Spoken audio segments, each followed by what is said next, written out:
હજી સુધી મારી ચેનલને સબસ્ક્રાઈબ ન કરી હોય તો સબસ્ક્રાઈબ કરી બેલ આઇકનના બટનને જરૂરથી દબાવજો. મારી નવી નવી રેસીપીના નોટિફિકેશન તમને મળતા રહે.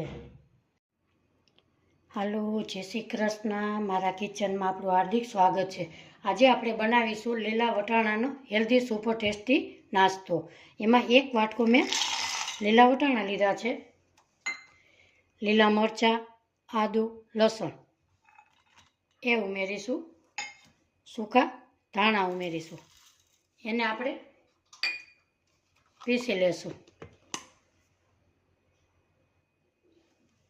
આપણે અહીંયા દરદરું એકદમ આપણે પીસી લીધેલું છે.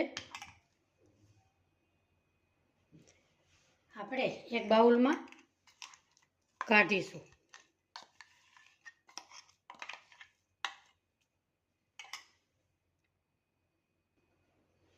એક બાઉલમાં આપણે કાઢી લીધેલો છે, એમાં ઉમેરીશું એક વાટકો ઘઉંનો લોટ,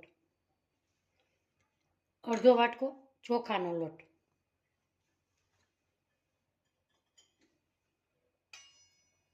એક ડુંગળી,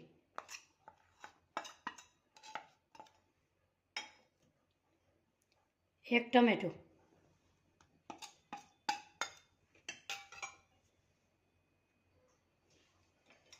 આખું જીરું, મરચાં, લાલ મરચાં કૂટેલા, ગરમ મસાલો, શેકેલું જીરું, હંચર પાવડર, તલ,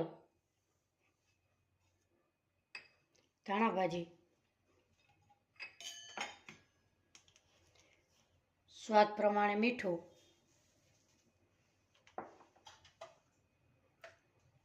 લાલ મરચું પાવડર,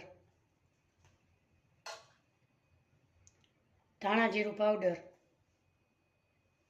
થોડી હળદર, હિંગ. આપણે થોડું થોડું પાણી નાખતા જઈશું અને લોટનું મિશ્રણ તૈયાર કરીશું.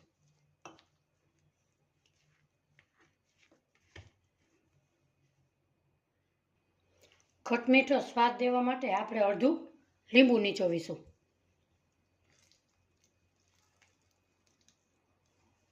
અને આપણે આવી રીતે મિક્સ કરીશું.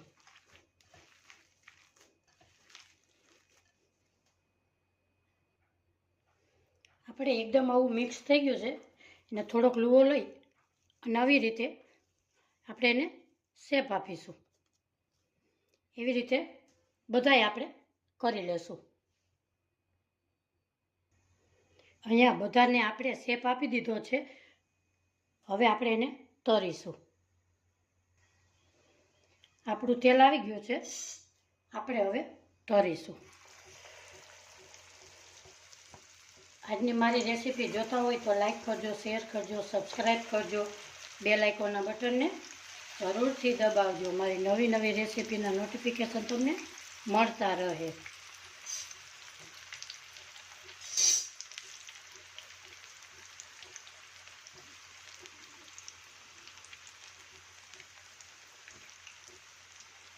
આ ખાવામાં બહુ જ એકદમ સરસ ટેસ્ટી અને સ્વાદમાં સરસ મસ્ત લાગે છે. તમે પણ જરૂરથી ટ્રાય કરજો. આ બાળકોને ટિફિન બોક્સમાં પણ આપણે આપી શકીએ છીએ.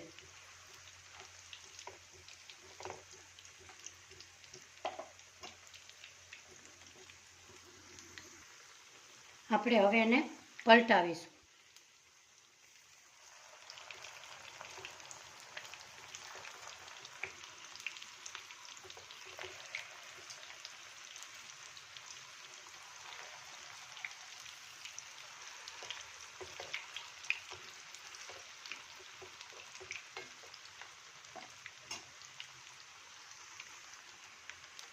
આ ક્રિસ્પી નાસ્તો તમે બાળકોને ટિફિન બોક્સમાં પણ આપી શકો છો.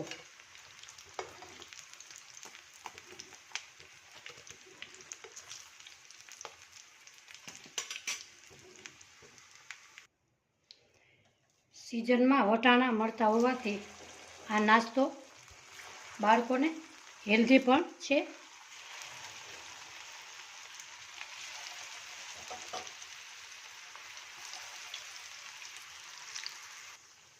હવે આપણે એને પલટાવીશું.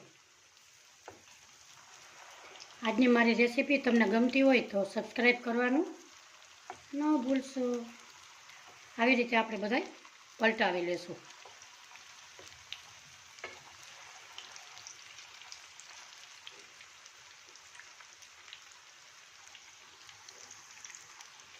આપણો નાસ્તો એકદમ ક્રિસ્પી થઈ ગયો છે. આપણે હવે બહાર કાઢીશું.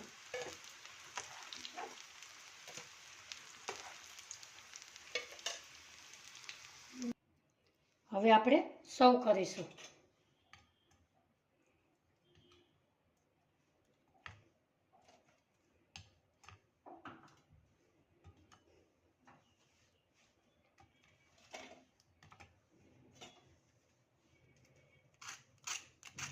એકદમ ક્રિસ્પી એવા બન્યા છે. આજની રેસીપી મારી કેવી લાગી કોમેન્ટ બોક્સમાં જરૂરથી જણાવજો. ફરી મળીશું નવી રેસીપીમાં. આવજો. જય શ્રી કૃષ્ણ.